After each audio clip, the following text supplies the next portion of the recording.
How to upload a long video on TikTok from a gallery. Hello everyone. In this video, I will show you how to upload a long video on TikTok from a gallery. So first of all, open up the TikTok application. Now the list of options may be found at the bottom of the page, and the upload option is in the middle of the selections.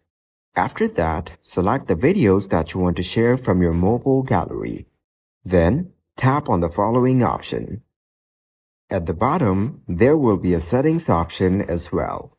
Now, there are also other tools accessible, such as stickers, text editing in your movie, filters, and effects.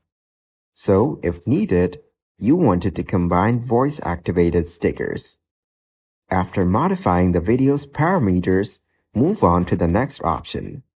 Now tap the selected option.